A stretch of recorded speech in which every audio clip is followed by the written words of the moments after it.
Une fois de plus, bonsoir à chacun d'entre nous. Bonsoir. Donc nous allons partager encore la parole de Dieu. Nous allons parler de comment gérer les moments de faiblesse. Comment gérer les moments de faiblesse. C'est un enseignement important comme tout autre enseignement d'ailleurs. Et si le Seigneur donne cette parole aujourd'hui, peut-être tu n'es pas dans un moment de faiblesse aujourd'hui, mais je peux te garantir que un jour ou l'autre, cette parole te servira.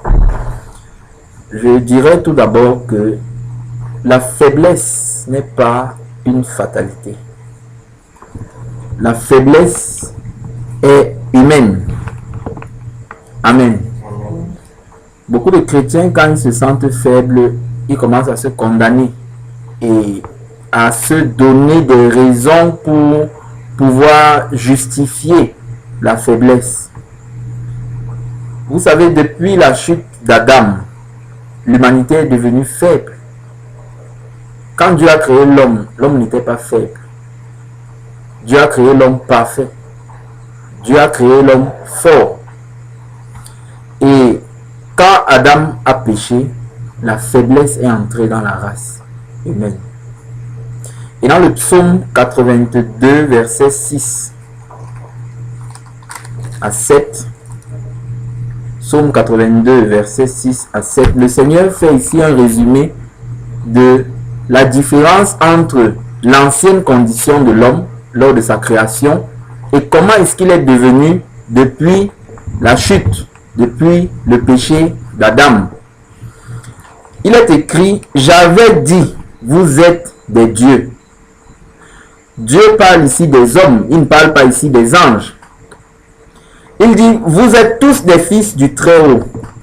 Donc pour Dieu, être fils de Dieu équivaut à être Dieu avec petit d. Maintenant, il dit dans la suite, cependant, vous mourrez comme des hommes. Vous tombez comme un prince quelconque. Ça signifie vous mourrez comme des mortels. Vous étiez des êtres immortels, même physiquement, mais nous sommes devenus, à cause d'Adam, nous sommes devenus des êtres mortels, des êtres fébriles. Et Jésus va reprendre cette citation d'Asaph dans Jean chapitre 10, versets 34 à 36. Le Seigneur va reprendre cela en disant, dans un autre contexte bien sûr, mais l'idée est toujours la même. Jésus leur répondit, n'est-il pas écrit dans votre loi? N'est-il pas écrit dans votre loi? Il parle évidemment du psaume que nous venons de lire. J'ai dit, vous êtes des dieux. Vous voyez, dans le psaume, Dieu dit là-bas, j'avais dit. Mais ici, Jésus dit, j'ai dit. Ça veut dire qu'il veut réaffirmer ce que Dieu avait dit. Donc, comme Dieu avait dit là, vous êtes des dieux, Dieu le dit toujours aujourd'hui. Maintenant, la Bible dit au verset 37, si elle a appelé Dieu avec petit d, ceux à qui la parole de Dieu a été adressée, s'agissant bien des hommes. Et si l'écriture ne peut être anéantie, Jésus dit que l'écriture ne peut pas être anéantie. Donc, ce que Dieu a dit là, ça ne peut pas être annulé. Mais maintenant, quand Satan a tenté Ève, il lui a dit, Dieu sait que le jour où vous mangerez le fruit, vos yeux s'ouvriront et vous serez comme des dieux. Ève ne savait pas quel était déjà ce que Satan lui proposait. Vous voyez comment l'ignorance est mauvaise. Elle a vu que, donc je peux devenir une déesse, je peux devenir un dieu. Pourtant, Dieu avait déjà dit que les hommes sont des dieux. Mais maintenant, quand vous lisez dans le psaume 82, Dieu dit, j'avais dit. Vous allez chercher avant, vous n'allez pas trouver là où Dieu avait dit ça. Dieu avait dit ça quand? C'était lorsqu'il a créé l'homme. Amen. Mais ça n'a pas été rapporté dans le livre de la Genèse. C'est pour ça que le Saint-Esprit va ramener ça par les lèvres d'Asaph pour dire, j'avais dit, vous êtes des dieux. Et Jésus va reprendre ça en disant, j'ai dit, vous êtes des dieux. Maintenant, l'homme a été créé comme un dieu et Satan est venu proposer à l'homme ce qu'il était déjà. Et maintenant, l'homme créé comme un dieu est devenu un être mortel par sa chute. L'homme est devenu faible. L'homme est devenu fragile. L'homme est devenu limité. Mais auparavant, l'homme n'était pas comme ça. Et la faiblesse fait désormais partie de l'expérience humaine. C'est pour ça qu'il y a les maladies. C'est pour cela qu'il y a les maux de toutes sortes. C'est pour cela qu'il y a la vieillesse. Adam ne vieillissait pas. Vous savez, Dieu l'a créé. Il était directement un homme. Il n'a pas été créé étant bébé. Il a été créé un homme adulte. Et comme l'homme était parfait, là, l'homme ne pouvait pas vieillir. La vieillesse est une conséquence du fait que l'homme a changé de statut. Et il a commencé à se détériorer. Et jusqu'à ce que la mort s'en suive. Et cela a été la conséquence de la sentence que Dieu a donnée dans Genèse 3. Quand Dieu a sanctionné Adam, il a sanctionné Ève, il a sanctionné le diable. Et c'est à cause de ça, nous sommes devenus ce que nous sommes aujourd'hui. Maintenant, dans le Nouveau Testament, la faiblesse signifie l'incapacité. Ça veut dire nous sommes incapables. Incapables de quoi? Nous sommes incapables de comprendre les choses de Dieu. La faiblesse signifie le manque de force. Nous n'avons pas la force de comprendre les choses de Dieu par nous-mêmes. Pourtant, au départ, Dieu parlait avec l'homme sans intermédiaire. La Bible n'était pas écrite, mais Dieu communiquait avec Adam avant la chute. L'homme est devenu incapable de faire la volonté de Dieu. C'est pour ça que la Bible dit que la nature que nous avons héritée d'Adam et Ève, même si elle veut se soumettre à la volonté de Dieu, elle ne peut pas. Parce qu'elle a été fragilisée. Nous sommes incapables de contenir nos désirs mauvais. Amen. Je vais très terre à terre, tout doucement, doucement. Et je vais arriver à l'état du chrétien. Parce que là, je suis en train de commencer par Adam. Ensuite, l'homme est devenu incapable de supporter les épreuves et les difficultés. La vie est devenue dure. Pourtant, au départ, tout était facile. L'homme ne devait pas travailler. Il devait entretenir le jardin d'Éden. Et c'est à cause du péché que Dieu a dit que l'homme travaillera à la sueur de son front. C'est pour ça que toute activité est devenue pénible. Maintenant, même quand on est né de nouveau, on continue à être faible. Pourquoi? Quelqu'un va dire, mais la Bible dit dans 2 Corinthiens 5, 17 que si quelqu'un est en Christ, il est une nouvelle créature, les choses anciennes sont passées, voici toutes choses sont devenues nouvelles. Ce passage concerne uniquement ton esprit. Ça ne concerne pas ton âme. C'est pour ça que tu peux être faible sentimentalement. C'est pour ça que tu peux être faible psychologiquement, même étant né de nouveau. Si ça concernait ton âme, c'est que Dieu nous aurait menti parce que la Bible dit toutes choses sont devenues nouvelles. Mais toutes choses là, il s'agit de ton esprit. L'esprit est différent de l'âme et c'est différent du corps. C'est pour ça qu'un chrétien peut tomber malade. Quelqu'un comprend? Parce que nous avons hérité d'Adam et Ève cette fragilité-là. Donc, notre être entier n'est pas encore régénéré. Ce n'est que notre esprit. Maintenant, nous allons voir les caractéristiques ou alors les faiblesses de la chair selon la Bible. Matthieu 26, verset 41. Quand la Bible parle de la chair, notez que la chair, c'est la nature d'Adam. Quand la Bible parle de l'esprit, notez que l'esprit, c'est la nature de Christ. Donc nous avons en nous deux natures.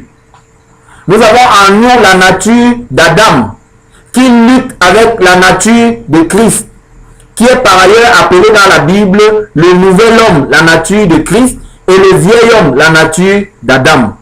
Je veux te dire que tout ce que tu étais avant, quand tu n'étais pas chrétien, tout ce qui faisait ce que tu étais n'est pas parti, c'est toujours là. Quelqu'un comprend? C'est toujours là. Mais maintenant, le Seigneur t'a simplement libéré de la puissance du péché.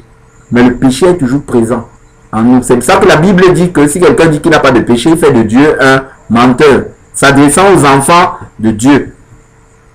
Maintenant, Jésus lui-même dit dans Matthieu 26, verset 41, une déclaration forte par rapport à cette faiblesse qui est inhérente à chaque être humain. Cette faiblesse qui est en nous. Dans Matthieu 26, verset 41, Jésus dit « Veillez et priez afin que vous ne tombiez pas dans la tentation. » Il s'adresse à qui? À ses disciples. Il dit « Car l'esprit est bien disposé, mais la chair est comment? Faible. » La chair qui est faible là, c'est la nature d'Adam en nous. L'esprit qui est bien disposé là, c'est la nature de Christ en nous. Mais maintenant, la chair est faible. Elle est fragile, elle est limitée et nous avons toujours cette nature. Romains chapitre 6, verset 19. Donc nous voyons les versets qui témoignent de la faiblesse de la chair, de la faiblesse de cette nature que nous avons héritée de notre père Adam. Sur le plan naturel, Adam est notre père, jusqu'à ce qu'on quitte cette terre. Jésus est notre parent sur le plan spirituel. Il a créé une nouvelle humanité par sa résurrection. Et nous sommes les membres de cette nouvelle humanité. Mais en attendant, nous avons les résidus de l'ancienne humanité. C'est un peu comme si on te dit que tu vas changer de statut. Donc, en même temps, imagine un peu, tu es un chômeur et on te dit que tu vas travailler. Mais en même temps, il y a en toi ce qui est du chômeur et il y a en toi ce qui est du travailleur. Donc nous avons en nous ce qui est d'Adam et nous avons en nous ce qui est de Christ. C'est pour ça qu'il ne faut pas que tu sois démoralisé si à certains moments tu te sens faible. C'est la nature d'Adam qui est en train de réagir. Amen. Et par sa grâce, le Seigneur va nous montrer comment on peut gérer cela. Maintenant, dans Romains 6, verset 19, l'apôtre Paul, parlant à l'église de Rome, il dit « Je parle à la manière des hommes à cause de la faiblesse de votre chair. » À cause de la faiblesse de votre chair, c'est-à-dire cette nature humaine. Mais maintenant, la faiblesse chez l'humanité en général, elle est propre aux hommes et aux femmes. Mais elle est plus accentuée chez la femme que chez l'homme. C'est pour ça que la femme est plus faible que l'homme. Cette nature fébrile est beaucoup plus accentuée chez la femme que chez l'homme. Regardons 2 Timothée 3, verset 6 qui témoigne de cela et 1 Pierre 3, verset 7. 2 Timothée 3, verset 6. C'est pour ça que de façon générale, les femmes chrétiennes sont beaucoup plus découragées que les frères chrétiens. Parce que chez la femme, la faiblesse est plus prononcée que chez l'homme. Il est écrit dans 2 Timothée 3, verset 6. Il en est parmi eux qui s'introduisent dans des maisons et qui captivent des femmes d'un esprit faible et borné. C'est la raison pour laquelle les femmes sont plus ouvertes au ministère des faux prophètes. Vous n'avez pas remarqué cela?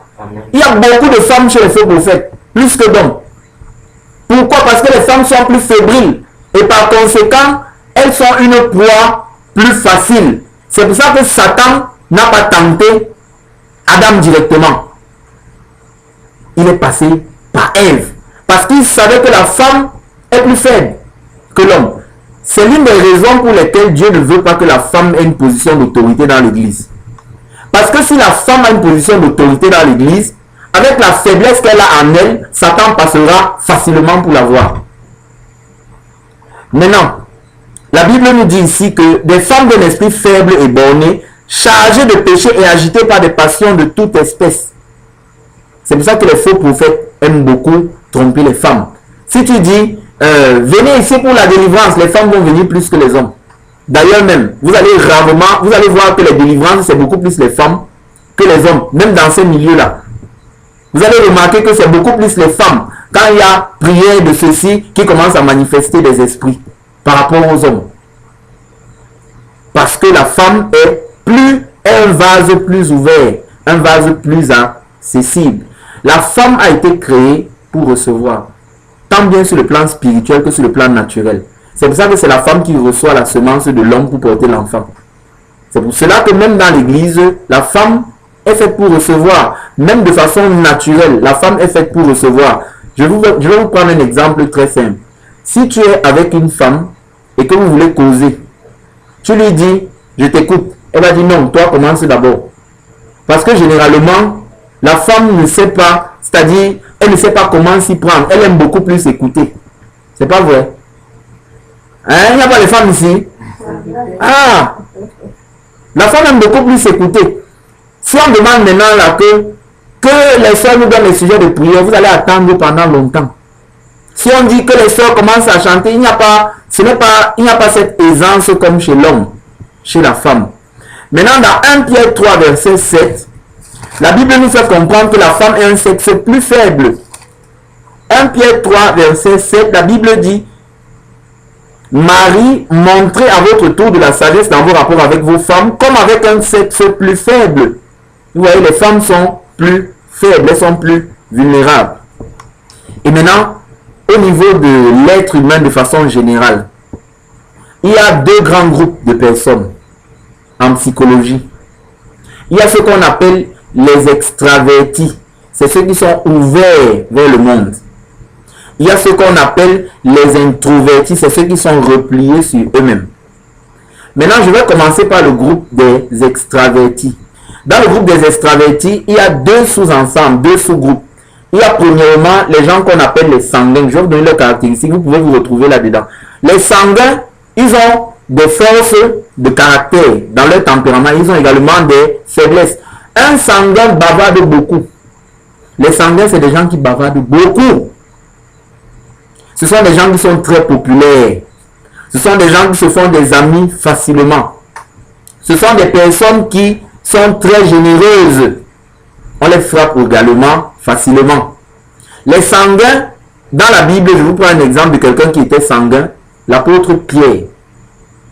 Ils sont parfois très maladroits, les sanguins. Leur faiblesse, c'est que ils sont indisciplinés, ce sont des désordonnés. Un sanguin peut te donner rendez-vous, ils n'honorent pas. Ils sont aussi beaucoup infidèles. Les sanguins, ce sont des personnes qui, quand ils se fâchent, ça ne dure pas. Ce sont des personnes qui sont très populaires, qui s'adaptent facilement là où ils vont. Maintenant, chaque être humain se retrouve dans chacune de ces catégories de personnes-là. Maintenant, parmi les extravertis, il y a ce qu'on appelle également les colériques. Les colériques, c'est des personnes qui sont appelées à diriger. Ce sont des leaders nés. Comment savoir si un enfant est colérique? Quand les enfants sont en train de jouer, l'enfant qui donne les directives, c'est un colérique là-bas, c'est un leader. Amen. Amen. Les colériques, c'est des personnes qui prennent des initiatives. Ce sont des meneurs. Ce ne sont pas des suiveurs. Ils aiment qu'on les suit. Eux, ils n'aiment pas suivre les gens. Et parmi les colériques, ce sont des personnes qui sont de très bons dirigeants. Si vous avez un colérique à la tête d'une entreprise, l'entreprise va avancer très rapidement. Mais maintenant, les faiblesses des colériques, c'est des personnes qui, s'ils ne se contrôlent pas, ils deviennent dictateurs. C'est des personnes qui peuvent écraser les autres facilement. C'est des personnes qui sont parfois très maladroites. Quand un colérique peut te dire la vérité, il ne masque pas ça. Il te dit ça cache cru. Et on voit déjà là des faiblesses dans son tempérament. Mais la qualité majeure des colériques, c'est que ce sont des très bons dirigeants. Leur faiblesse majeure, c'est que ce sont des potentiels dictateurs qui sont capables d'écraser les gens et qui n'aiment pas l'adversité ou la concurrence. C'est des gens qui n'aiment pas perdre. C'est des gens qui aiment toujours gagner. Mais maintenant, dans le deuxième groupe de personnes, je viens de vous parler des extravertis. Maintenant, parlons un peu des introvertis. Parmi les introvertis, il y a également deux sous-groupes. Parmi les introvertis, tout d'abord, il y a ce qu'on peut appeler les flegmatiques. Les flegmatiques, c'est des personnes qui sont très calmes. C'est des personnes qui n'aiment pas se faire voir. C'est des personnes que si elle vient à une réunion, elle va s'asseoir loin. C'est des personnes qui, si tu leur donnes la parole, tu les as mis très mal à l'aise. C'est des personnes qui aiment la paix. C'est des personnes qui aiment l'ordre. S'il y a un peu quelque chose en désordre là, les flegmatiques aiment arranger. C'est pour ça que si il y a la bagarre quelque part, les gens qui viennent toujours séparer. S'il y a la bagarre quelque part, le phlegmatique va venir séparer, le colérique va venir encourager la bagarre. Et le sanguin, lui va aller dire, venez voir la bagarre, venez voir la bagarre. Mais par contre, le phlegmatique, lui, va venir pour arranger. Les phlegmatiques, leur faiblesse, ce sont des gens très paresseux. Ce sont des gens qui n'aiment pas faire d'efforts. C'est des gens qui n'aiment pas le changement. C'est des personnes qui sont, pour qui changer une habitude, c'est le tuer. Les phlegmatiques, c'est des personnes qui sont parfois très très paresseuses et nonchalantes. Donc, ils n'ont pas la rapidité, la promptitude à l'action comme les sanguins ou les colériques. Donc, la qualité principale des phlegmatiques, c'est des personnes qui apportent la paix, l'harmonie dans la société. Leur faiblesse, c'est que principale, c'est la paresse, la lenteur à l'action. Maintenant, il y a un autre groupe qu'on appelle les mélancoliques. Les mélancoliques, ce sont des personnes qui ont beaucoup de talent. Et ce sont des personnes qui ont, leur principale qualité, c'est qu'ils ont beaucoup de talent, les mélancoliques. C'est des personnes qui aiment la perfection. Ce sont des perfectionnistes. Toi, tu vas voir que tu as posé la chose ici en ordre. Lui va voir que tu as mal posé. Un mélancolique, sa principale faiblesse, ce sont des gens qui se découragent trop facilement. C'est pour ça que les gens qui ont des talents ont besoin de quelqu'un pour les motiver, pour les coacher. Parce que les mélancoliques se découragent facilement. Ce sont des personnes qui sont trop exigeantes envers elles-mêmes et ne supportent pas l'échec. Donc, voilà les types de personnes qu'on peut trouver. Et maintenant, tous les êtres humains se retrouvent dans ces 4 grands groupes. Maintenant, il y a ce qu'on appelle les combinaisons de tempérament. Quelqu'un peut être phlegmatique et mélancolique. Quelqu'un peut être sanguin et colérique.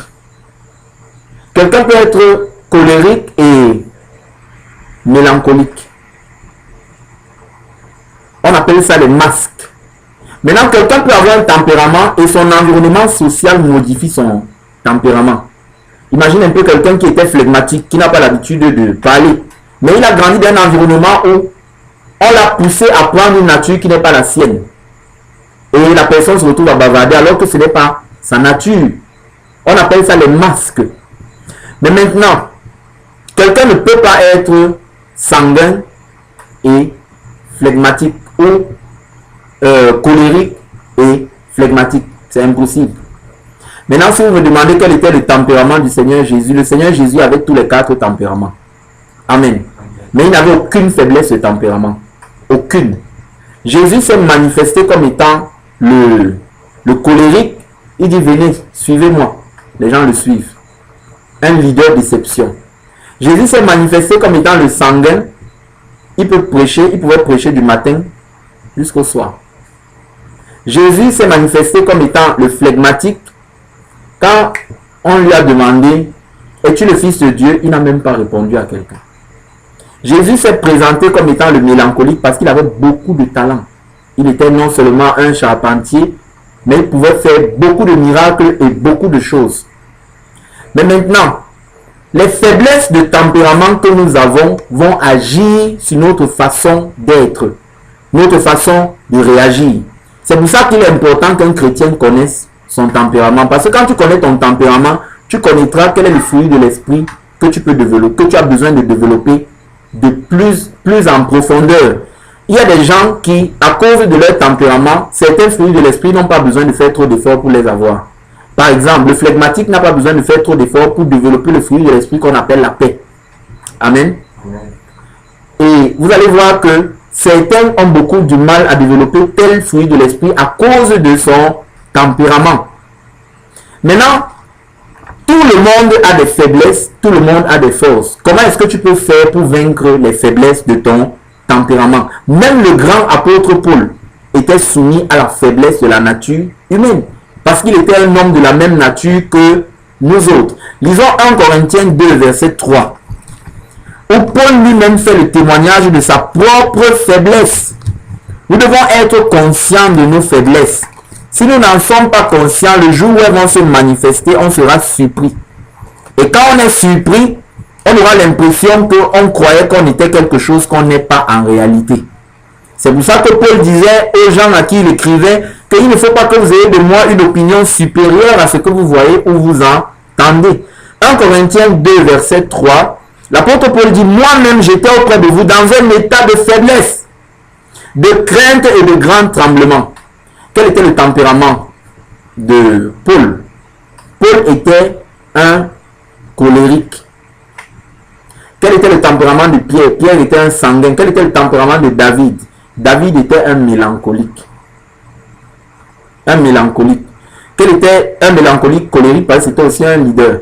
Quel était le tempérament de Moïse? Moïse était un mélancolique également. Et quand vous lisez l'histoire dans la Bible, vous voyez Jean était un flegmatique. Donc on peut voir le tempérament d'une personne au travers de ses actions. Maintenant, Paul dit qu'il était dans un état de faiblesse, de crainte et de grand tremblement. Le grand Paul. Donc la faiblesse n'est pas une honte. C'est humain, c'est normal. Amen.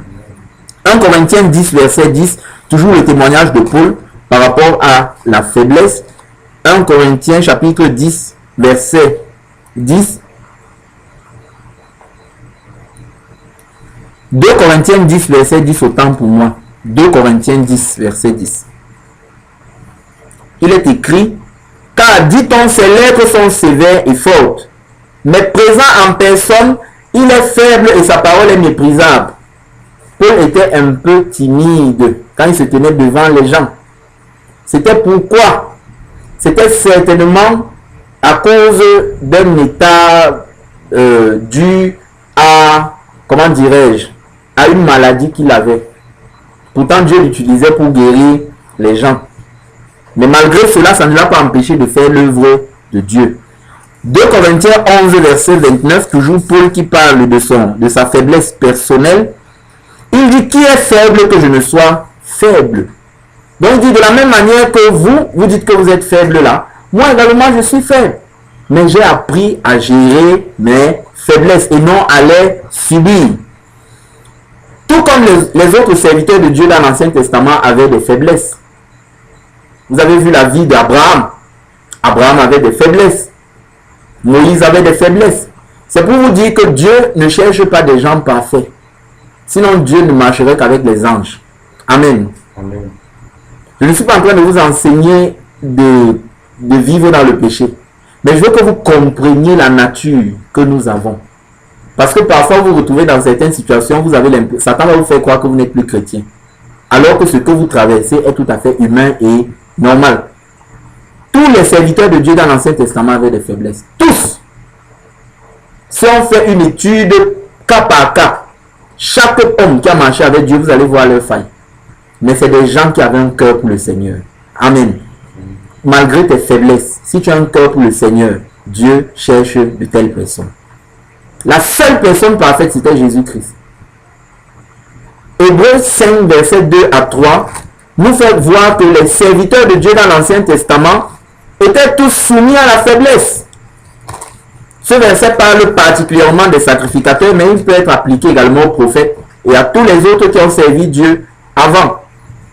Dans Hébreux 5, verset 2, la parole de Dieu dit, il peut être indulgent parlant du sacrificateur pour les ignorants et les égarés, puisque la faiblesse est aussi son partage. C'est pour ça que même nous les pasteurs, nous devons être indulgents envers le peuple de Dieu. Amen. Amen. Parce que la faiblesse est également notre partage.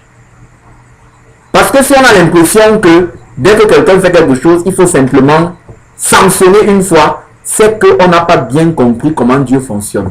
Ou comment est-ce que la nature humaine elle-même fonctionne. Et la Bible dit au verset 3, c'est à cause de cette faiblesse qu'il doit offrir des sacrifices pour ses propres péchés comme pour ceux du peuple. Donc celui qui rend ministère au peuple de Dieu, il traite d'abord ses faiblesses devant Dieu, avant de venir maintenant traiter les faiblesses des autres. Il n'est pas comme s'il est un homme sans faiblesse, parce que nous sommes tous engagés dans les mêmes épreuves, les mêmes difficultés. Hébreux chapitre 7, verset 28, la première partie, la Bible nous dit, En effet, la loi établit souverain sacrificateur des hommes sujets à la faiblesse. Des hommes qui sont comment? Sujets à la faiblesse. Dieu établit apôtres, prophètes, pasteurs, évangélistes, docteurs, des gens qui sont sujets à la faiblesse. C'est la raison pour laquelle vous devez prier pour vos leaders. Amen. Vous devez prier pour vos leaders spirituels. Ce n'est pas parce que je vous enseigne la parole de Dieu que je suis un homme parfait. Je peux avoir également des failles, parce que la faiblesse est le partage de tous les êtres humains.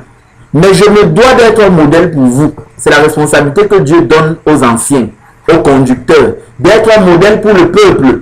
Parce qu'on ne peut pas conduire les gens là où on n'a pas été. Ça veut dire que je dois me rassurer que ce que je vous dis, moi-même j'ai expérimenté cela. Amen. Amen. Maintenant, nous avons présenté la faiblesse de la chair comme étant propre à tous les hommes, aussi bien les croyants que les non-croyants. Maintenant, nous allons présenter la solution pour vaincre nos faiblesses. La solution pour vaincre nos faiblesses, Ésaïe 53, verset 2. La solution pour vaincre nos faiblesses. Je te garantis que dans la vie chrétienne, il y a les moments où tu te sentiras fort et les moments où tu te sentiras extrêmement faible. Pourquoi est-ce que nous insistons là-dessus? Parce que l'enlèvement se produira un jour où les chrétiens seront faibles. Alléluia. Amen. Si nous ne savons pas comment gérer les moments faibles, les moments de faiblesse, alors le jour de l'enlèvement, on passera à côté.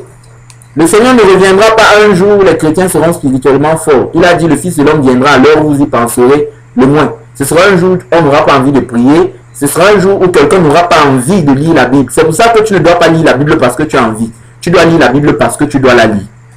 Tu dois prier parce que tu dois prier. On ne mange pas parce qu'on a envie de manger. On mange parce qu'on doit manger. De la même manière, il y a les jours où tu n'as pas envie de manger, mais tu n'as pas le choix. Il faut manger pour vivre. Mais nous ne vivons pas pour manger. C'est la même chose sur le plan spirituel. Il y aura les jours où tu n'as pas le désir de lire la Bible. Il y a les jours où tu n'as pas le désir de prier. C'est déjà arrivé à quelqu'un? Amen. Si ça vous arrive, c'est normal. Vous n'êtes pas possédé. Amen. Amen. C'est normal. Mais maintenant, il faut savoir comment gérer ça. Maintenant, la solution est venue d'un homme. Jésus-Christ de Nazareth. La Bible dit dans Ésaïe 53, verset 2, « Il s'est élevé devant lui comme une faible plante. » Vous voyez, Jésus a pris une nature, une apparence fébrile. Il s'est élevé comme une faible plante. Donc, il avait un aspect faible, un aspect méprisable. Lisons Romains chapitre 8, verset 3. Vous allez comprendre pourquoi Dieu a donné à Jésus un corps de chair. La Bible dit dans Romains 8, verset 3, « Car, chose impossible à la loi, Dieu a condamné le péché dans la chair en envoyant à cause du péché son propre Fils, dans une chair semblable à celle du péché. » Jésus a pris l'apparence de la faiblesse pour venir sauver les faibles. Amen. Il a pris l'apparence de la faiblesse pour venir nous donner la solution face à cette faiblesse dont nous avons hérité d'Adam. Philippiens chapitre 2, versets 6 à 8. La solution pour vaincre les faiblesses. Il a fallu que le Dieu Tout-Puissant prenne l'apparence d'un homme fébrile, d'un homme méprisable, d'un homme faible, pour sauver ceux qui étaient faibles.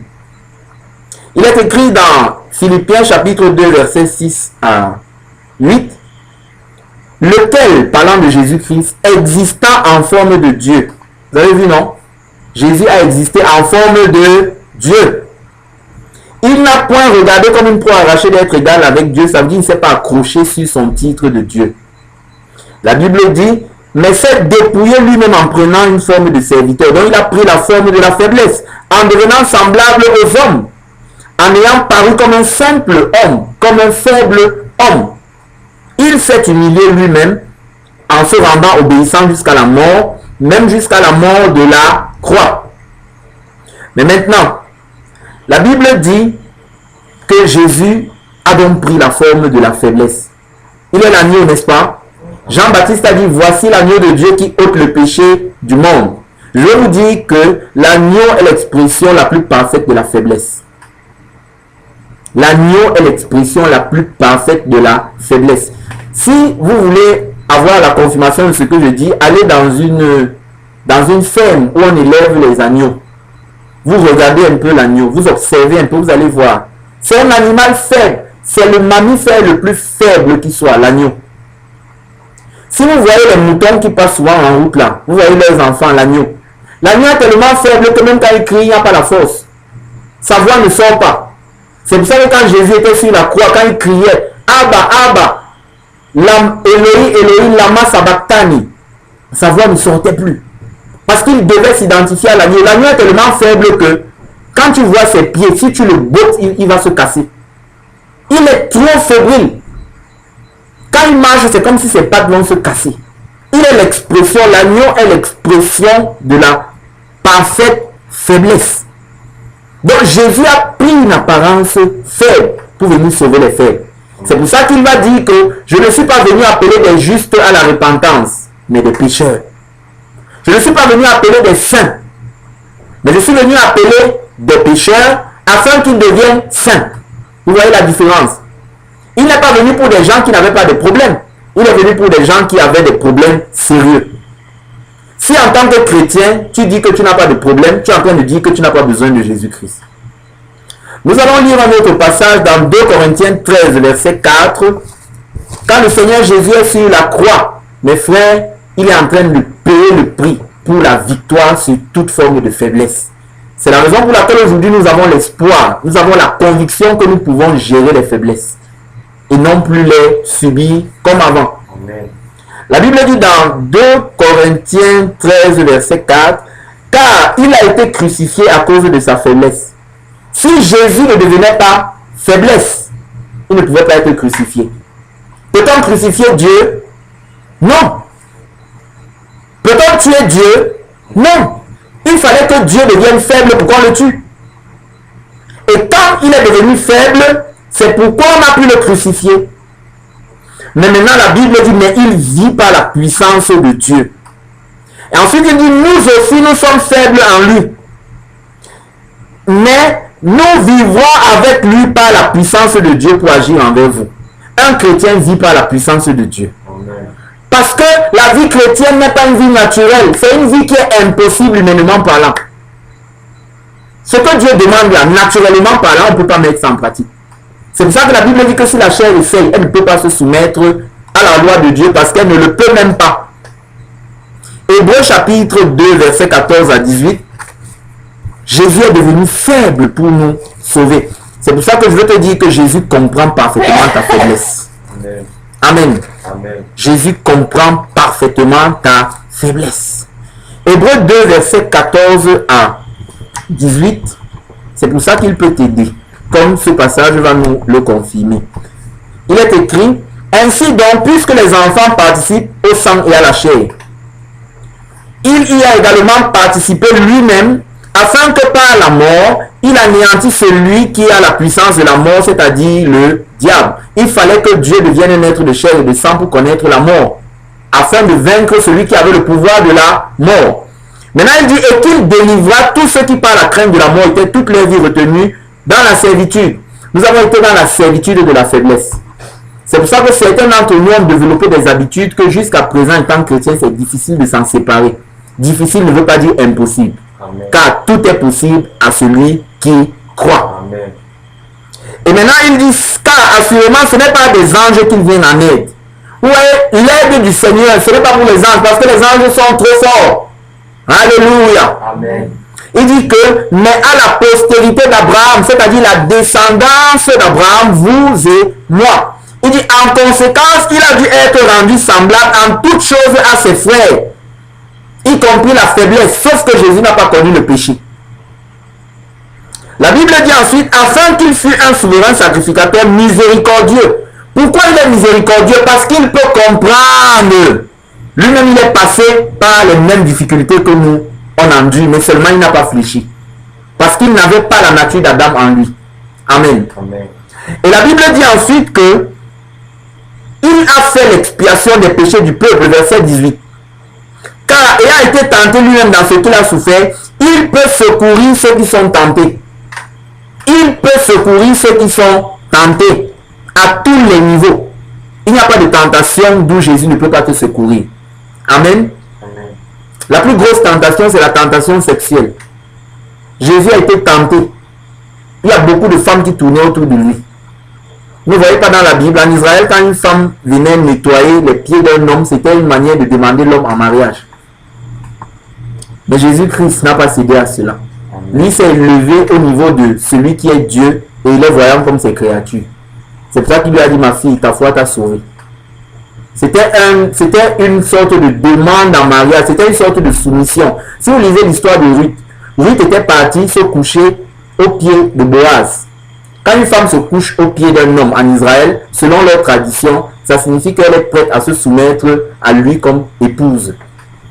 C'est pour ça que les femmes qui venaient au pied de Jésus, là, c'était des demandes indirectes. Vous n'avez pas lu la Bible de cette façon, n'est-ce pas? Permettez-moi de vous ouvrir ce pan-là. Mais le Seigneur Jésus n'a pas cédé à ces choses-là. Il a été tenté, la Bible dit, comme nous en toutes choses, mais sans commettre de péché. C'est pour ça qu'il peut secourir parfaitement tous ceux qui sont tentés, quel que soit ce qui te tente. Tu peux invoquer le nom du Seigneur Jésus et il va t'aider. Ne dis pas que non, tu as honte, Dieu va te voir comment. Non, le Seigneur Jésus comprend toutes ces choses parce qu'il a fait la douloureuse expérience de notre humanité. Et dans Matthieu 9, verset 13, il dit, je ne suis pas venu appeler des justes, mais des pécheurs. Matthieu 9, verset 13, il dit, allez et apprenez ce que signifie, je prends plaisir à la miséricorde et non au sacrifice, car je ne suis pas venu appeler des justes, mais des pécheurs, des gens qui avaient des problèmes sérieux. Et dans Marc 2, verset 17, il va davantage le confirmer. Marc chapitre 2, verset 17, il dit ceci, ce que Jésus ayant entendu, il leur dit, ce ne sont pas ceux qui se portent bien qui ont besoin de médecins, mais les malades. Car je ne suis pas venu appeler des justes, mais des pécheurs. Un chrétien a été sauvé, il n'est plus malade spirituellement, mais il est convalescent. Ça veut dire qu'il n'est pas loin de la maladie et il est en chemin pour la pleine guérison. Tant qu'on est sur terre, nous sommes des convalescents. Mais maintenant, la grâce de Dieu est pour les faibles et non pour les forts. C'est pour ça que la grâce de Dieu, personne ne mérite. Parce que la grâce, c'est la faveur que nous ne méritions pas. Parce que nous étions faibles. Et justement, la Bible dit que Dieu a choisi les choses faibles pour confondre les sages. Ça, c'est dans 1 Corinthiens chapitre 1, verset 27. Il a choisi les choses faibles pour confondre les choses fortes. Troisièmement, après avoir présenté la solution pour vaincre les faiblesses, qui est l'œuvre de la croix, la personne de Jésus-Christ, maintenant, sur le terrain, comment ça se passe? Sur le terrain, on a besoin de l'aide du Saint-Esprit.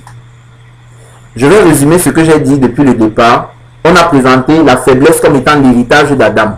Et nous transportons ce lourd héritage jusqu'à présent. Nous avons montré que la chair est faible et cela implique tous les êtres humains depuis Adam jusqu'à nous aujourd'hui. Et même quand on est chrétien, cette faiblesse continue à se manifester. Mais quelle a été la solution? La solution, c'est Jésus-Christ. Jésus qui est venu mourir sur la croix pour nous, qui a pris l'apparence de faiblesse pour nous donner la grâce de pouvoir vaincre nos faiblesses. Et maintenant, sur le terrain, on a besoin de l'aide du Saint-Esprit pour que la solution qui a été pourvue sur la croix du Calvaire devienne une réalité. On a besoin de l'aide du Saint-Esprit. Lisons Job 26, verset 2. Job 26, verset 2.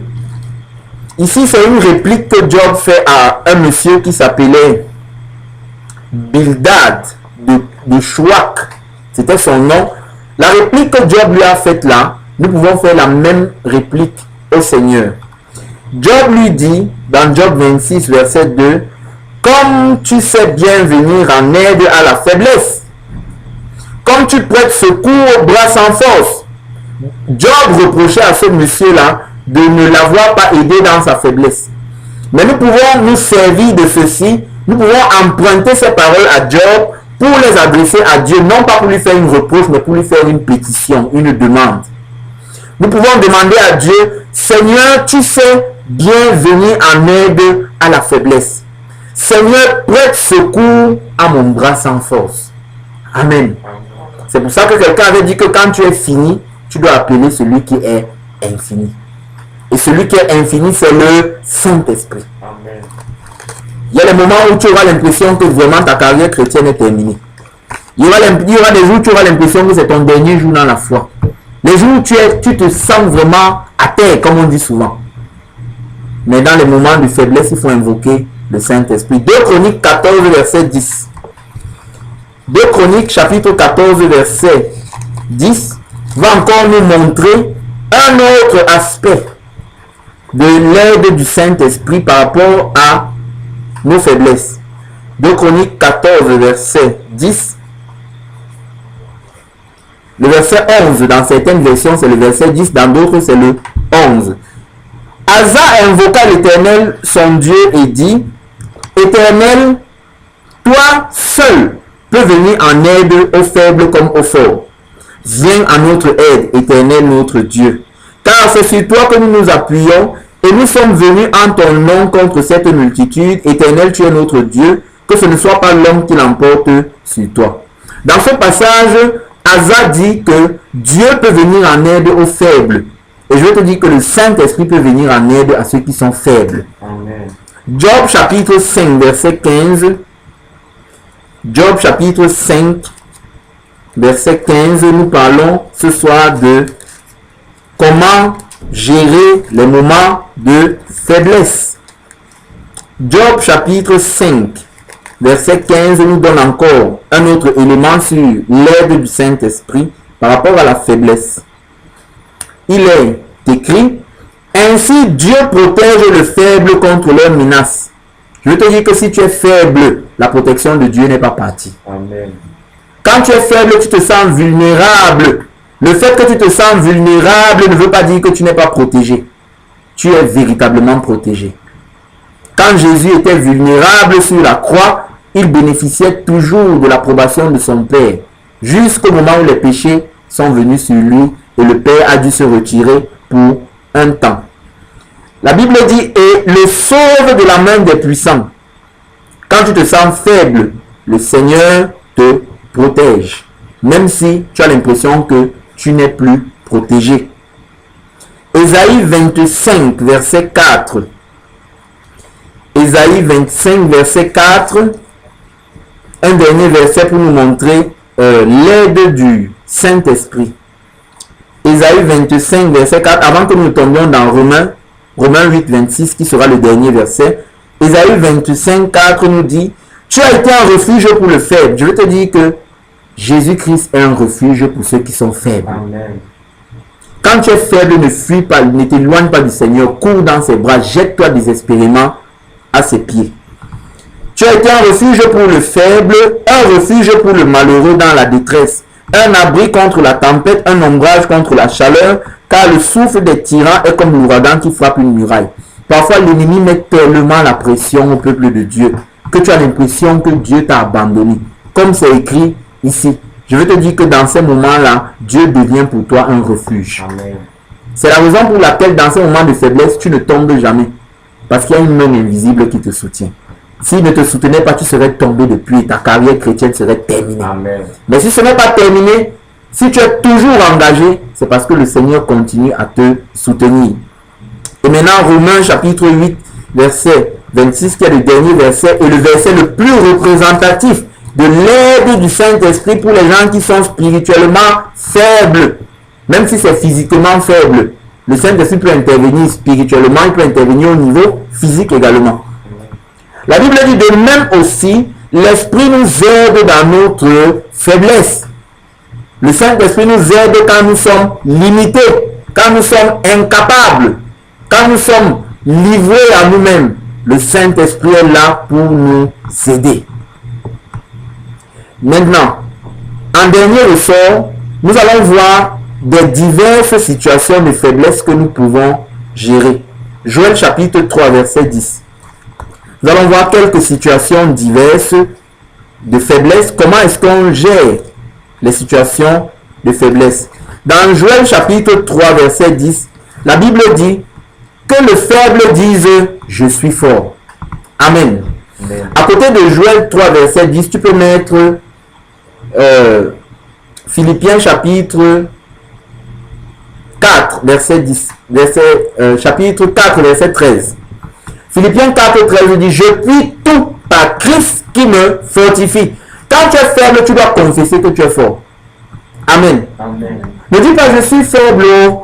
Oui, le Seigneur sait que tu es faible. Mais dans la faiblesse, confesse la force. Il dit que le faible dise, je suis fort. Moi, quand je me sens faible, je commence à dire, je puis tout par Christ qui me fortifie. Même si je ne sens pas la force de Christ, je le dis par la foi. Et ça se manifeste après. Amen. Et j'ai justement reçu ce message que je suis en train de vous prêcher dans un moment où j'étais tellement faible. Et le Seigneur m'a communiqué cela. Le Seigneur m'a fait comprendre que le moment de faiblesse qui m'a permis de traverser là, c'était pour que j'enseigne sur la façon dont on peut gérer les moments de faiblesse. Quand tu es faible, tu dois confesser que tu es fort. Parce que tu peux tout par Christ qui te fortifie. Tu peux traverser victorieusement ce moment de faiblesse parce que Christ t'en donne la force. 2 Corinthiens 11, verset 30. 2 Corinthiens 11, verset 30. Une autre situation de gestion des moments de faiblesse. L'apôtre Paul dit, s'il faut se glorifier, c'est de ma faiblesse que je me glorifierai. S'il faut se glorifier, la plupart d'entre nous, on se glorifie de nos forces. On se glorifie quand tout va bien. Paul dit que pour se glorifier, lui se glorifie de sa faiblesse. Ça, c'est très fort. C'est quelqu'un qui a une dimension de profondeur avec Dieu incroyable. Un homme qui passait sa vie à souffrir, il dit qu'il se glorifie de ses faiblesses. Nous, on se glorifie des témoignages positifs qui nous arrivent. Voici un monsieur qui dit que lui, se glorifier, c'est se vanter. Donc, ce dont il est fier, ce n'est pas des miracles que le Seigneur a utilisés pour faire. Ce dont il est fier, c'est le moment de faiblesse qu'il a traversé. Le moment de faiblesse où le Seigneur lui a donné la victoire. Toujours dans 2 Corinthiens, cette fois-ci le chapitre 12, verset 1 jusqu'au verset 10. Je vais lire. L'apôtre Paul dit, s'il faut se glorifier, il faut se glorifier, cela n'est pas bon. Il dit, j'en viendrai néanmoins à des visions et à des révélations du Seigneur. Il dit, je connais un homme en Christ qui fut il y a 14 ans ravi jusqu'au 3e ciel. Ici, il parle de lui-même. Mais maintenant, il ne veut pas se mettre en avant. C'est pour ça qu'il préfère parler de lui comme étant anonyme. Il dit un homme, pour ne pas dire que moi, Paul, je suis allé au ciel. Parce qu'il voulait rester dans l'humilité. Il dit, je connais un homme en Christ qui fut ravi jusqu'au 3e ciel. Si ce fut dans son corps, je ne sais. Si ce fut hors de son corps, je ne sais. Dieu le sait. Et je sais que cet homme, si ce fut dans son corps ou hors de son corps, je ne sais, Dieu le sait, fut enlevé dans le paradis. Et qu'il entendit des paroles ineffables qu'il n'est pas permis à un homme d'exprimer. Vous voyez, Paul a eu les expériences les plus fantastiques. Mais maintenant, il dit, je me glorifierai d'un tel homme, mais de moi-même, je ne me glorifierai pas, sinon de mes infimités. Vous voyez, la faiblesse, c'est l'infimité. Si je voulais me glorifier, je ne serais pas un insensé, car je dirais la vérité. Mais je m'en abstiens, afin que personne n'ait à mon sujet une opinion supérieure à ce qu'il voit en moi ou à ce qu'il entend de moi. Il ne voulait pas que les gens le prennent comme un super homme qui n'a pas de faiblesse. Comme nous autres aujourd'hui, d'ailleurs. Il dit, et pour que je ne sois pas enflé d'orgueil à cause de l'excellence de ces révélations, il m'a été mis une écharpe dans la chair, un ange de Satan pour me souffléter et m'empêcher de m'enorgueillir. 3 fois j'ai prié le Seigneur de l'éloigner de moi. Il m'a dit, ma grâce te suffit, ma puissance s'accomplit dans la faiblesse. Tu veux expérimenter la puissance de Dieu, il faut passer par des moments de faiblesse. Amen. Amen. Les moments de faiblesse nous qualifient pour expérimenter la puissance de Dieu. Comme la puissance de résurrection s'est manifestée après que la croix ait été mise en évidence. Il dit, je me glorifierai bien volontiers d'un tel de mes faiblesses, afin que la puissance de Christ repose sur moi. Je te dis que quand tu te sens faible, c'est le moment où la puissance de Dieu est plus grande à ta disposition. Amen. Le moment où l'onction est plus grande, c'est le moment où tu te sens le plus fébrile. Le moment où l'onction de Dieu était plus grand sur la vie de Jésus, c'est quand il était le cadavre. Il n'y a pas une puissance plus grande que la puissance de résurrection. Jésus a guéri les gens. Il a ressuscité des gens qui sont encore morts après. Donc c'était une puissance de résurrection limitée quand il ressuscitait les gens pendant qu'il était vivant. Mais quand lui-même il a expérimenté la puissance de résurrection, elle était illimitée. Alors qu'il était dans son moment de sa faiblesse la plus extrême. Et j'ai une bonne nouvelle pour vous. C'est quand Jésus était le cadavre qu'il a vaincu le diable. Amen. Oh, tu ne me saisis pas bien. C'est quand Jésus était un cadavre qu'il a vaincu Satan. Sans faire d'effort. Je te dis que quand tu te sens faible, tu as l'impression que l'ennemi est en train de te dominer. Je te garantis que tu es en train de le dominer. Alléluia. Mais tu vas sentir comme si c'est toi qui es plutôt le faible. Comme si c'est toi qui es plutôt en train de perdre. Les moments où le peuple de Dieu a l'impression qu'il est en train de perdre, en réalité, il est en train d'avoir la victoire. Amen. Parce que Dieu ne pense pas comme nous. Dieu ne fait pas comme nous. Le meilleur moment de ta vie, c'est quand tu es dans la vallée de l'ombre de la mort. Oui, quand tu passes par la croix, c'est là le meilleur moment de ta vie.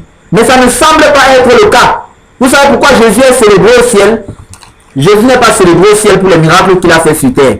Il est célébré parce qu'il a souffert en tant que l'agneau. C'est pour ça que la Bible dit sans cesse dans le livre d'Apocalypse que à l'agneau de Dieu qui a été immolé soit la louange, la puissance, l'honneur et la gloire. Et ce sera comme ça pour l'éternité. Vous voyez, il est glorifié pour sa faiblesse. C'est pour ça que Paul nous dit que nous devons nous glorifier de notre faiblesse. Les récompenses que tu auras au ciel, ça ne sera pas par rapport au moment fort que tu as eu dans le Seigneur, mais par rapport au moment de faiblesse. Par rapport à jusqu'où tu t'es identifié à l'agneau de Dieu. Dans la faiblesse, nous sommes forts. Amen. Il dit, c'est pourquoi je me plais dans les faiblesses. Quand je passe par les moments les plus difficiles, je commence à citer ce passage. Ce n'est pas facile à ce moment-là parce que ta tête te dit autre chose. Mais nous ne répondons pas par rapport à ce que notre tête nous dit, mais par rapport à ce que la parole nous dit. Amen. Il dit, je me plais dans les faiblesses. Ah, pour parler comme ça, c'est quelqu'un qui a beaucoup souffert et que Dieu a formé dans la souffrance. Il dit, je me plais dans les faiblesses, dans les outrages, dans les calamités, dans les persécutions, dans les détresses pour Christ. Car quand je suis faible, c'est alors que je suis fort. Il faut méditer beaucoup là-dessus. Je vous encourage à méditer beaucoup dans 2 Corinthiens 12 là. Ce que Paul dit là. Quand vous passez par un moment difficile, lisez un peu cela. Votre pensée va rejeter cela. Je vous garantis que votre pensée va rejeter cela. Parce que l'être humain n'aime pas la souffrance. C'est pour ça que Jésus lui-même, sa nature humaine, bien qu'elle était parfaite, a failli rejeter la souffrance. Quand il a dit, Père, s'il est possible que cette coupe s'éloigne de moi, toutefois non pas ce que je veux, mais ce que toi, tu veux. Dans Romains 14, verset 1, la Bible nous dit d'accueillir ceux qui sont faibles dans la foi.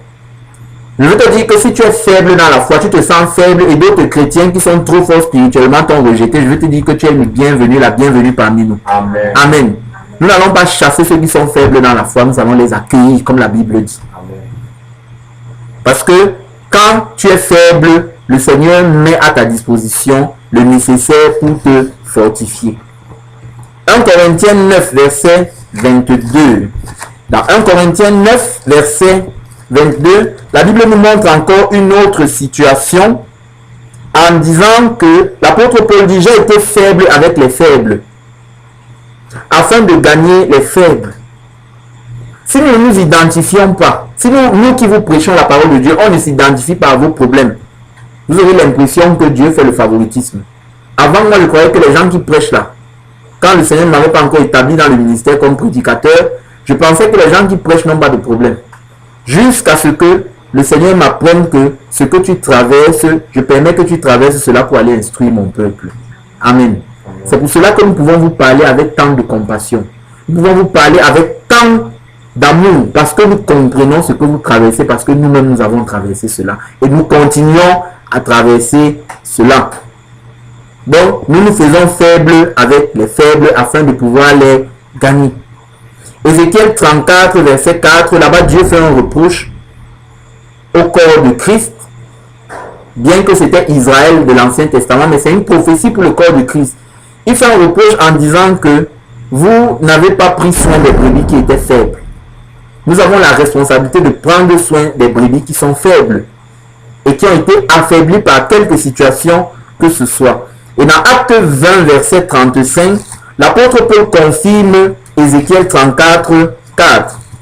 Dans Acte 20, verset 35, il dit quelque chose ici, dans la première partie.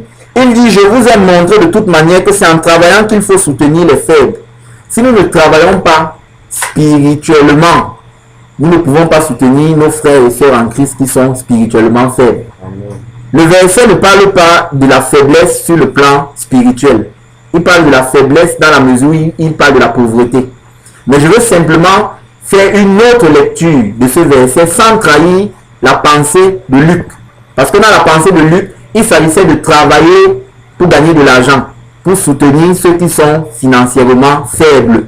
Vous voyez. Mais maintenant, je vais simplement prendre ce passage dans un autre sens, tout en restant dans la logique de Luc, pour montrer que si nous voulons soutenir ceux qui sont faibles spirituellement, nous devons beaucoup travailler sur le plan spirituel.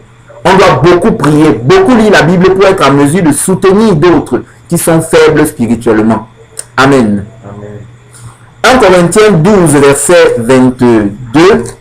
La Bible nous dit ici que dans le corps de Christ, Dieu a établi les choses de telle manière que les gens qui sont les plus faibles, c'est eux qu'on doit encadrer avec le plus de soin dans le corps de Christ.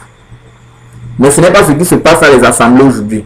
Dans les assemblées, on encadre beaucoup plus ceux qui sont spirituellement forts et qui ont beaucoup d'argent. Surtout ceux qui sont financièrement forts. Vous allez remarquer que le pasteur est à leur écoute. Moindre chose, il est à leur écoute. Mais par contre, ceux qui sont négligeables là, on ne se soucie pas d'eux. Mais pourtant, la pensée de Dieu, c'est que on doit beaucoup plus s'occuper des gens qui sont faibles par rapport à ceux qui sont forts. La Bible dit ici, nous lisons ensemble 1 Corinthiens 12, verset 22. La parole de Dieu dit, mais bien plutôt, les membres du corps qui paraissent être les plus faibles sont nécessaires. Verset 23, et ceux que nous estimons être les moins honorables du corps, nous les entourons avec un plus grand honneur. Ainsi, nos membres les moins honnêtes ou les plus faibles reçoivent le plus d'honneur. Verset 24. Tandis que ceux qui sont honnêtes n'en ont pas besoin, ou ceux qui sont forts. Dieu a disposé le corps de manière à donner plus d'honneur à ceux qui en manquaient, pour qu'il n'y ait pas de désaccord dans le corps du Christ. Dieu veut qu'on s'occupe des gens qui sont spirituellement faibles. Et dans 1 Thessaloniciens 5, verset 14, avant que nous ne concluions, 1 Thessaloniciens chapitre 5, verset 14, la parole de Dieu dit, nous vous prions aussi, frères, avertissez ceux qui vivent dans le désordre, consolez ceux qui sont abattus, supportez les faibles, usez de patience envers tous. Si tu es faible, tu es au milieu de nous, on ne va pas te chasser, on va te supporter. Amen. Amen. On va user de patience, mais quand le Seigneur va nous dire que la patience est terminée, on va voir ce qu'il y a lieu de faire. Alléluia. Amen. La Bible nous recommande de supporter les faibles. C'est pour ça que je dis souvent à certains frères en Christ que ce n'est pas tout le monde qui est fort dans les choses de Dieu. On doit beaucoup plus encourager le peuple de Dieu plutôt que les réprimander. Parce que si on passe le temps à vous réprimander, déjà que la vie chrétienne n'est pas facile. Est-ce que je peux vous parler là? Amen. Hein? Amen. Déjà que la vie chrétienne n'est pas facile. Si on passe le temps à cogner sur vous, c'est pour vous envoyer en enfer. Vous avez besoin d'être encouragé. Mais maintenant, si c'est que vous ne voulez pas changer, c'est là où on doit vous réprimander. Amen. Amen. Mais on doit beaucoup plus encourager le peuple de Dieu. C'est pour ça que Dieu veut que l'église soit édifiée. L'église soit édifiée, c'est-à-dire encouragée. Parce que la vie chrétienne n'est pas facile du tout. Je sais que quand nous on prêche là, on donne souvent l'impression que c'est facile. Parce que généralement les prédicateurs vivent entre la Bible et la prière. Ils ne rencontrent pas souvent les difficultés que tout le monde rencontre chaque jour. Mais le Seigneur m'a donné la grâce d'avoir l'expérience dans tous les domaines. Donc ce qui fait que, en tant que prédicateur, je peux comprendre un certain nombre de choses. Et je ne peux plus parler comme je parlais avant, par rapport à certaines situations où j'étais dur avec des personnes parce que moi je n'avais pas vécu ce genre de situation. C'est pourquoi maintenant, avec l'expérience que le Seigneur nous a permis d'avoir sur le terrain, nous pouvons comprendre. Amen. On doit encourager les frères. On doit encourager les sœurs en Christ. Parce que la vie chrétienne n'est pas facile du tout. Et on doit user de patience envers tous. Parce que ce n'est pas tout le monde qui peut comprendre au même moment. Il y a des gens qui ont besoin de plus de temps pour comprendre que d'autres. On ne va pas dire que la personne s'il n'aime pas le Seigneur. On va simplement prier que le Seigneur lui accorde la grâce de pouvoir comprendre. Et en conclusion, l'enlèvement se produira à un moment où les chrétiens seront extrêmement faibles. Ça se produira un jour où la majorité des chrétiens, Dieu va s'arranger que le jour de l'enlèvement, tous les chrétiens sur terre sont faibles. C'est pour ça que Jésus a dit dans Matthieu 24, 44 que le Fils de l'homme viendra à l'heure où vous y penserez le moins. Dieu va s'arranger que ce jour-là, les gens soient faibles. Et ça va aller tellement vite qu'on va se retrouver dans le ciel. Ce sera une surprise agréable. Amen. Amen. Donc, en attendant ce jour-là, je veux vous encourager. Ne baissez pas les bras. Ne jetez pas l'éponge. N'abandonnez pas. Même s'il y a les jours où ça semblera être un mauvais jour. La Bible nous parle du mauvais jour, n'est-ce pas? Dans Éphésiens chapitre 6, parlant du combat spirituel. Il y a le moment où les démons vont nous attaquer tellement que la Bible appelle ça le mauvais jour. Mais dans le mauvais jour, la Bible nous dit de prendre toutes les armes de Dieu. C'est-à-dire la parole de Dieu. La Bible nous dit que dans le mauvais jour, on doit supporter et tout surmonter. Et je veux t'encourager, supporte encore. Amen. Surmonte encore. Si tu as pu surmonter dans le passé, tu peux encore supporter maintenant. Amen. Alléluia. Et le Seigneur est fidèle, il va nous soutenir jusqu'à la fin. Que sa grâce soit avec chacun de nous, au nom de Jésus. Amen.